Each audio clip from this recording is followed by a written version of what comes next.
नमस्कार, वेलकम, स्वागत आपल्या व्हिडिओमध्ये. तो ऑल इंडिया सिंग स्कूल या त्याच्यामधली एक महत्वाची एक्झाम असते. त्याच्यामध्ये जीके हा एक महत्वाचा पार्ट आहे. त्यामध्ये 25 प्रश्न 50 मार्काला असतात. आजच्या व्हिडिओमध्ये आपण जीके मधला सोलर सिस्टीम, आपली सूर्यमाला, हा एक महत्वाचा टॉपिक आपण पाहणार. याच्यावरती 1 ते 2 प्रश्न 100% परीक्षेमध्ये विचारले जातात. त्यामुळे सोलर सिस्टीम आपली काय आहे, सूर्यमाला काय आहे, हे आपण या टॉपिक मध्ये आज बघणार आहोत. हा व्हिडिओ आपल्याला आता आपण ह्या व्हिडिओ किंवा यासारखे व्हिडिओ आपण आणत असतो. यासाठी आपण आता सबस्क्राईब करून याला सबस्क्राईब करून ठेवू शकता आणि ज्याच्यापर्यंत घरी गरज आहे त्याच्यापर्यंत हा व्हिडिओ पोहोचू शकता. तर सूर्यमाला म्हणजे एक महत्वाचा टॉपिक आहे. त्याच्यामध्ये आपल्याला माहिती आहे की आपली सूर्यमाला, आपले सूर्य आणि त्याच्याबरोबर आपले प्लॅनेट, आपले ग्रह आणि सूर्य याच्याबद्दल सर्वांना आयडिया आहे. मग त्याच्यामध्ये काही अजून वेगवेगळ्या गोष्टी आहेत थोड्याशा की जे मुलांपर्यंत आयडिया नसते किंवा काही गोष्टी पाहिल्यानंतर मुलांना जास्त क्लिअर होतात. त्याच्याबद्दल आपण आज यामध्ये चर्चा करणार आहे. तर आपल्याला तर माहिती आहे की आपला सूर्य हा एक महत्वाचा घटक आहे. त्याच्यामुळे आपल्या पृथ्वीवरचं जीवन हे चालू आहे. सूर्यामुळेच पृथ्वीवरती लाईट येते. लाईटमुळे जे प्लांट्स आहेत ते फूड बनवू शकतात आणि फूड सर्वांमध्ये डिस्ट्रीब्युट होतं. त्यानंतर मर्क्युरी, अर्थ हे एकमेव प्लॅनेट आहे याच्यावरती जीवन आहे. तर आपण बघितलं मर्क्युरी हा सगळ्यात जवळचा प्लॅनेट आहे सूर्याच्या. त्यानंतर व्हीनस आहे, नंतर अर्थ आहे, त्यानंतर मंगळ, मार्स आहे, त्यानंतर ज्युपिटर आहे, त्यानंतर सॅटर्न म्हणजे शनी आहे आणि शनीच्या कडेला तुम्हाला दिसत कडे पण आहेत, एक अशा रिंग्स आहेत. त्यानंतर युरेनस आहे आणि नंतर नेपच्यून आहे लास्ट, आणि एकदम लास्ट प्लुटो पण आहे. That is called dark planet, त्याला आपण बटू ग्रह असं म्हणतात मराठीमध्ये. तर या सगळ्या सिस्टीम आजच्या व्हिडिओमध्ये आपण बघणार आहे. हा व्हिडिओ आपल्याला कसा वाटतोय आपण या ठिकाणी कमेंट करू शकता. आणि अशा प्रकारच्या अजून आपल्याला काय अपेक्षा आहे सैनिक स्कूलच्या एक्झामच्या बाबतीत किंवा नवोदय विद्यालयाच्या बाबतीत किंवा मिलिटरी स्कूलच्या बाबतीत, त्याबद्दल आपण टाईप. सगळ्यात महत्वाचा पॉईंट म्हणजे जे आपली जी सूर्यमाला आहे किंवा सूर्य आहे आणि जे ग्रह आहेत त्याच्यामध्ये सर्व याचा शोध कोणी लावला. तर सूर्यमालाचा जो शोध आहे तो लावण्याचं जे श्रेय आहे ते दिलं तर खगोलशास्त्रज्ञ निकोलस कार्पोनिकस. तर निकोलस कार्पोनिकस यांनी या ग्रहांचा आणि किंवा सूर्यमालेचा शोध लावला असं यांना श्रेय दिलं होतं. ऍक्च्युली हे जे शोध आहेत हे म्हणजे बऱ्यापैकी लोकांना सगळ्यांना माहिती होतं सूर्य आहे, ग्रह आहेत, पण त्याच्याबद्दल क्लॅरिटी नव्हती आणि सायंटिफिकली शोध लावण्याचं श्रेय हे निकोलस कार्पोनिकस यांना दिलं जातं की ज्यांनी सूर्यमालेचा शोध लावला. सगळ्यात पहिल्यांदा बघूया आपण. पहिल्यांदा पृथ्वीवरती जे 8 ग्रह आहेत, अगोदर 9 ग्रह होते, त्यातला प्लुटोला आपण आता डार्क प्लॅनेट मध्ये टाकलेला आहे. तर त्याच्यामध्ये जे 8 ग्रह आहेत त्याच्यामधले जे फर्स्ट 4 आहे, 4 प्लॅनेट क्लोजेस्ट टू सन की जे सूर्याच्या जवळ आहेत, त्याच्यामध्ये आहे मर्क्युरी, बुध, व्हीनस, शुक्र, अर्थ, पृथ्वी आणि मार्स, मंगळ. यांना आपण टेरेस्ट्रियल प्लॅनेट असं म्हणलं जातं कारण ह्या प्लॅनेटवरती जमीन आहे, खडक आहेत. मग बाकीच्या प्लॅनेटवरती काय आहे तर त्याच्याबद्दल आपण बघणारच आहे पुढच्या प्लॅनेट बद्दल. पण हे 4 प्लॅनेट जे आहेत ते भरीव आहेत, त्याच्यामध्ये खडक आहे, that is called terrestrial planet, त्यांना असं म्हणलं जातं. तो दिसते आपल्याला याच्यामध्ये की जे सूर्याच्या जवळ जे आहे त्याच्यामध्ये मर्क्युरी हा क्लोजेस्ट प्लॅनेट आहे, त्यानंतर व्हीनस, त्यानंतर अर्थ आणि मार्स. तर व्हीनसला आपण मॉर्निंग इव्हिनिंग स्टार पण म्हणतो की सगळ्यात तो चमकदार असा ग्रह आहे. मर्क्युरी हा सूर्याच्या सगळ्यात जवळचा ग्रह आहे, त्यानंतर पृथ्वी आहे आणि त्यानंतर मार्सला आपण रेड प्लॅनेट पण म्हणतो. आणि हे सगळे ग्रह याच्यानंतर तुम्हाला दिसतो एक ऍस्ट्रॉइड बेल्ट आहे की ज्या ठिकाणी असे लहान लहान दगड किंवा खडक या ठिकाणी फिरत आहेत. त्याचा एक बेल्ट या ठिकाणी आहे मार्सच्या नंतर. त्याच्यामुळं ह्या बेल्टच्या आतील जे सर्व ग्रह आहेत त्यांना इनर प्लॅनेट पण बोलतो आपण किंवा टेरेस्ट्रियल प्लॅनेट बोलतो, कारण हे सगळे 4 ग्रह जे आहेत त्याच्यामध्ये मार्स, अर्थ, व्हीनस आणि मर्क्युरी, तर हे सगळे खडकापासून बनलेले आहेत, ते भरीव प्रकारामधले आहेत. आणि त्यातल्यात अर्थ जे आहे ते सगळ्यात हाय डेन्सिटी वाली प्लॅनेट आहे. हाय डेन्सिटी म्हणजे ज्याच्यामध्ये जास्त त्याची घनता आहे, अशा प्रकारचे प्लॅनेट. त्यानंतर मग जे बाहेरचे प्लॅनेट आहेत त्याच्यामध्ये जे काही घनता आहे त्याची कमी आहे, त्याच्यामध्ये थोडंसं विरळ पण आहे, त्याच्यामध्ये गॅसेस पण आहेत बऱ्यापैकी. त्याच्यामध्ये नंतर ज्युपिटर आहे, सॅटर्न आहे, युरेनस आहे, नेपच्यून आहे, अशा प्रकारे. आणि जसं जसं आपण सूर्यापासून लांब जातो तसं तसं त्या ठिकाणी टेम्परेचर कमी होत आहे आणि त्याच्यामुळे थंडी किंवा त्याने बर्फ किंवा आईस या ठिकाणी जास्त तयार होत असतो. मग तिथले सगळे फ्रोझन प्लॅनेट असं आपण म्हणतो. इकडच्या साईड जे आहेत त्यांना आपण फ्रोझन प्लॅनेट असं बोलतो, कारण त्याकडे खूप मायनस टेम्परेचर आहे, सूर्यापासून खूप दूर आहेत ते आणि हे एकदम जवळचे आहेत. तर ह्यांना आपण बोलतो इनर प्लॅनेट, ह्यांना आपण बोलतो आउटर प्लॅनेट, किंवा ह्यांना अजून दुसरे पण नाव आहे ते आपण पुढे बघूया. तर आताच आपण जस्ट बघितलं की जे पहिले 4 प्लॅनेट आहेत त्यांना आपण टेरेस्ट्रियल प्लॅनेट बोलतो आणि नंतर जे प्लॅनेट आहे त्यांना आपण दुसरं एक नाव आहे जोवियन प्लॅनेट असं म्हणलं जातं. दोघांमध्ये फरक काय? सो दे आर कॉल्ड जे टेरेस्ट्रियल प्लॅनेट त्यांना आपण इनर प्लॅनेट म्हणतो, त्याच्यामध्ये मर्क्युरी, व्हीनस, अर्थ आणि मार्स आहेत. आणि जे नंतरचे पुढचे प्लॅनेट आहेत त्यांना आपण जोवियन प्लॅनेट असं म्हणतो, म्हणजे ज्युपिटर, सॅटर्न, युरेनस, नेपच्यून हे सर्व ग्रह येतात त्याच्यामध्ये. तर हे जे आहे टेरेस्ट्रियल प्लॅनेट हे साईज स्मॉल आहे, त्यांचा मास पण कमी आहे जोवेन प्लॅनेट्स हे सगळ्यात बिगर आहेत. So they are larger in size and mass, they have the higher density. तो पृथ्वी वगैरे जे सगळे ग्रह आहेत, इनर प्लॅनेट सुरुवातीचे 4 ग्रह, त्यांची डेन्सिटी जास्त. डेन्सिटी म्हणजे काय, 2 वस्तू एकाच साईज एवढ्या आहेत पण एक जास्त जड आहे. सो हे सर्व जड आहेत इनर प्लॅनेट्स. आणि हे जे आहे यांची डेन्सिटी कमी आहे, खूप मोठा आकाराने मोठे आहेत पण त्यांचं डेन्सिटी कमी आहे. So they R mostly made of rock and metals. जे इनर प्लॅनेट्स आहेत ते रॉक अँड मेटल पासून बनलेले आहेत. जे आउटर प्लॅनेट्स आहेत तो they are made of hydrogen and helium. हे गॅसेस पण त्यांच्यामध्ये आहेत. So they are closer to the sun. हे जे पहिले टेरेस्ट्रियल प्लॅनेट सूर्याच्या जवळच आहे आणि हे जास्त लांब आहे जोवेन प्लॅनेट. त्यानंतर दे हॅव द फ्यू मून्स. तर जे आता पृथ्वी, त्यानंतर शुक्र, बुध यासारख्या ग्रहांना जे आहे ते मून्स कमी आहेत. दे हॅव फ्युअर मून्स आणि त्यांना रिंग्स वगैरे नाहीयेत. तो त्यानंतरचे जे प्लॅनेट त्यांना मून्स जास्त आहेत आणि त्यांना रिंग पण आहेत काय, जसं की सॅटर्नला रिंग्स आहेत. जे सूर्यापासून जवळ आहेत त्यांना सूर्याभोवती फिरायला कमी वेळ लागतो आणि जे सूर्यापासून लांब आहेत त्यांना सूर्याभोवती फिरायला जास्त वेळ लागतो. तो त्याला बोलतो आपण पिरियड ऑफ रोटेशन. जे इनर प्लॅनेट आहेत जे सूर्याच्या जवळ असतात तो त्यांना पिरियड ऑफ रिव्होल्यूशन त्यांचा शॉर्टर आहे, कारण ते सूर्याच्या जवळ आहेत त्यामुळे सूर्याभोवती फिरायला त्यांना कमी वेळ लागतो, पण स्वतःभोवती फिरायला त्यांना जास्त वेळ लागतो. आणि जे पृथ्वीपासून लांब आहेत they have longer period of revolution. त्यांचा पिरियड ऑफ रिव्होल्यूशन हा त्यांना जास्त लागतो, म्हणजे सूर्याभोवती फिरायला त्यांना जास्त वेळ लागतो, पण स्वतःभोवती ते खूप फास्ट फिरत असतात. They shorter period of rotation. Rotation म्हणजे स्वतःभोवती फिरणे, हे फार महत्वाची गोष्ट याच्यामध्ये आहे.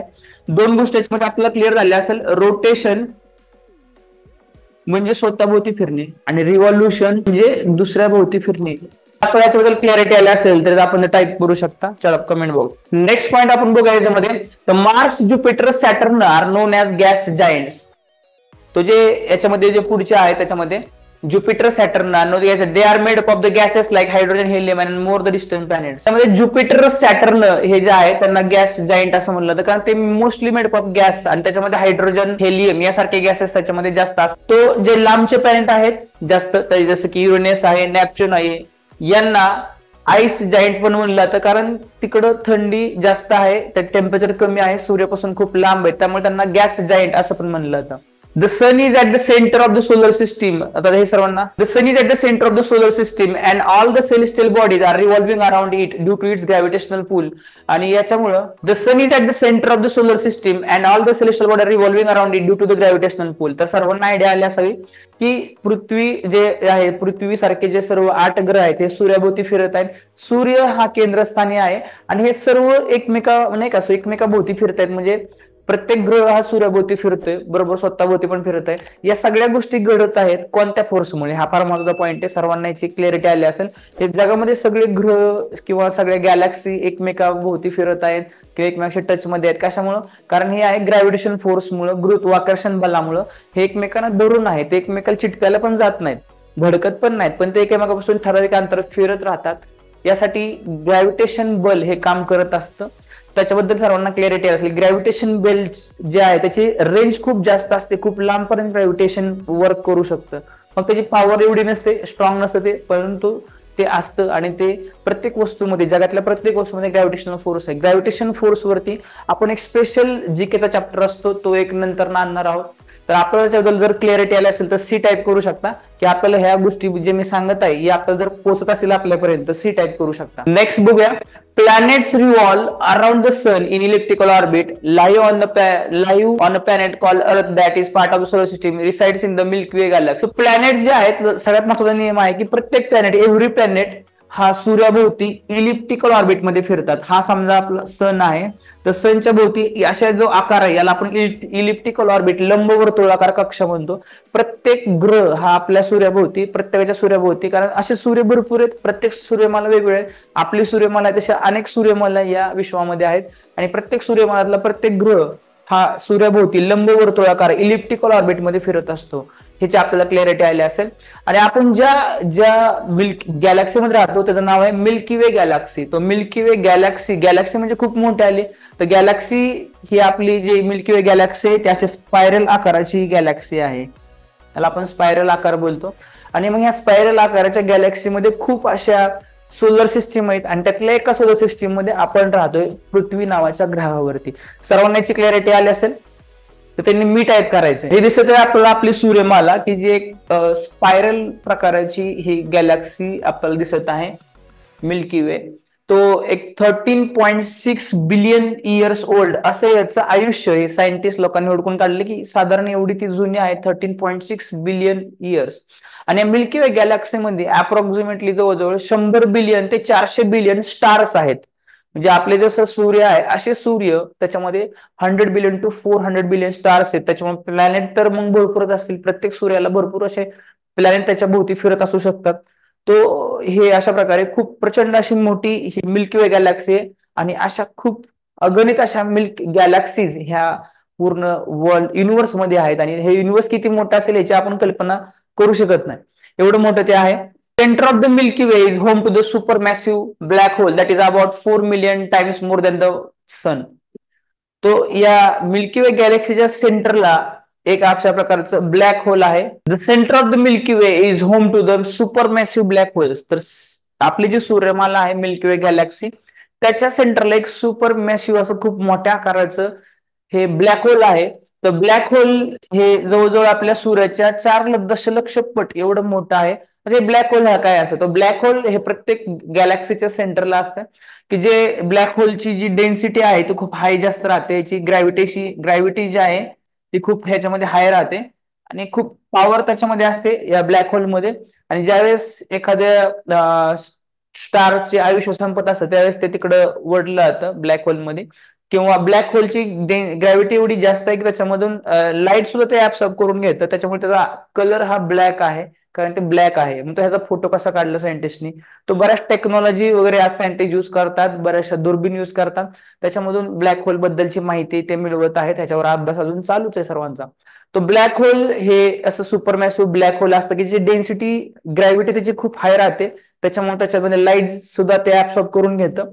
हे त्याच्यामध्ये महत्वाचा पॉईंट. जर आपल्याला क्लिअर असेल तर सी टाईप करू शकतो. Sirius also known as the dark star is the brightest star in the night sky. The name comes from the Greek word scorching. तो जसं आपलं सन आहे तसा अजूनही स्टार्स आपल्या जवळ आसपास दिसतात आपल्याला. तो सगळ्यात जवळचा ब्राइटेस्ट स्टार सूर्य सोडून हा आहे आपल्यापाशी सिरियस. तर सिरियसला डॉग स्टार असं म्हणलं जातं. आणि त्याचा जो शब्द आहे तो ग्रीक भाषेमधून आणला होता स्कॉर्चिंग शब्दापासून. तो सिरियस हा एक ब्राइटेस्ट स्टार आहे आपल्या सन किंवा सोलर सिस्टीमच्या जवळ. Then what is the closest galaxy to the Milky Way. तो मिल्की वे जशी आपली गॅलेक्सी, त्याच्या आपल्या गॅलेक्सीच्या सगळ्यात जवळची गॅलेक्सी कोणती असं असं म्हणलं तर त्याच्यामध्ये आपण हे आन्सर महत्वाचं आहे याच्यामध्ये. The Andromeda galaxy is the broad spiral galaxy and is nearest to the major galaxy. तो आपल्या मिल्की वे गॅलेक्सीच्या शेजारची जवळची अशी गॅलेक्सी जर आपण म्हणलं त्याचं नाव आहे अँड्रोमेडा गॅलेक्सी. तर अँड्रोमेडा गॅलेक्सी ही आपल्या मिल्की वे गॅलेक्सीच्या शेजारची जवळची अशी गॅलेक्सी. तर बघूया आता आपण सन बद्दल. सूर्य हा एक महत्वाचा घटक आहे आणि आपल्यासाठी तर सूर्य खूप महत्वाचा आहे. सूर्याकडून आपल्याला लाईट कंटिन्युअसली येते. सूर्यामुळे फोटोसिंथेसिस करून जे प्लांट्स आहेत ते एनर्जी तयार करत आहेत, फूड तयार करत आहेत. मग हा जो सूर्य आहे याला एवढी एनर्जी येते कुठून, त्याच्याकडे कुठं पेट्रोल डिझेल आहे. तो बघा हा एक महत्वाचा मुद्दा आहे की सूर्यावरती कंटिन्युअसली न्यूक्लिअर एक्सप्लोजन होत आहेत. त्याला आपण न्यूक्लिअर फिजन टाईपचं असं म्हणतो, न्यूक्लिअर फिजन. हे न्यूक्लिअर फिजन या टाईप मधून त्याच्यामध्ये कंटिन्युअसली त्या ठिकाणी हायड्रोजन हा गॅस तिथं फ्युएल म्हणून वापरला जातो. आणि हायड्रोजन गॅस पासून हेलियम या ठिकाणी तयार होत असतो आणि याच्या प्रक्रियेमध्ये खूप अशी एनर्जी बाहेर टाकली जाते. याला आपण न्यूक्लिअर फिजन असं म्हणतो. दिसते आपल्याला या ठिकाणी सूर्याचं जे स्ट्रक्चर आहे त्याच्या आतल्या साईडला खूपच उष्णता आहे, किंवा आतल्या साईडला आपण कोर असं बोलतात. त्यावर त्याचा दुसरा एक झोन आहे, रेडिएटिव्ह झोन आहे, त्याच्यामध्ये रेडिएशन्स बाहेर टाकली जातात त्याच्यामध्ये. त्यानंतर सूर्याचा चमकदार भाग आहे त्याला फोटोस्फिअर असं म्हणलं जातं.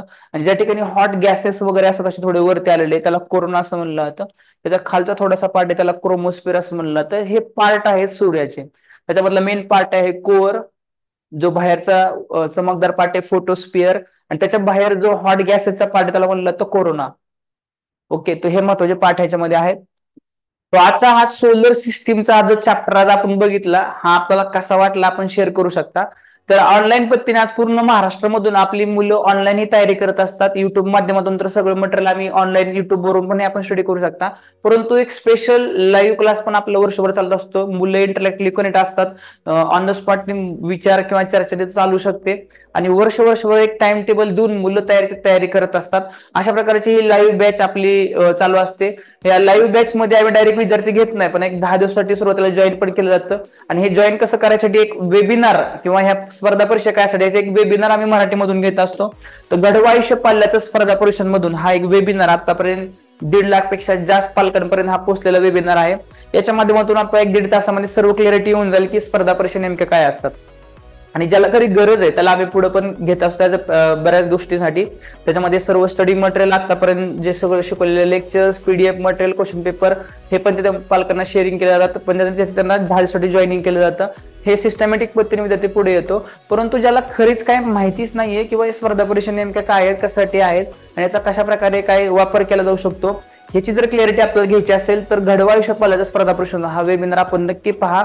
त्यासाठी आपल्याला जॉईन करण्यासाठी एक व्हॉट्सअप ग्रुपची लिंक ह्या व्हिडिओ दिली असेल, आपण चेकआउट करू शकता आणि त्यानंतर जॉईन करून एक 2 तासाचा एक लाईव्ह वेबिनार तो असतो, त्याला जॉईन करा आणि मग आपल्याला क्लॅरिटी 100% आपण फीडबॅक शेअर करू शकता. मला तो आजचा व्हिडिओ आपल्याला कसा वाटलेला आहे, नक्की हा व्हिडिओ शेअर करा ज्याला खरी गरज आहे त्याला. आणि आपल्याला अशा प्रकारचे व्हिडिओ पाहत राहायचे असेल तर आपण सबस्क्राईब, शेअर, लाईक करा. आणि पुढे आपल्याला अजून काय अपेक्षित आहे, कुठल्या टॉपिकवर आपण काही गोष्टी टाईप करू शकता. थांबूया आज आपण या ठिकाणी. जय हिंद, जय महाराष्ट्र.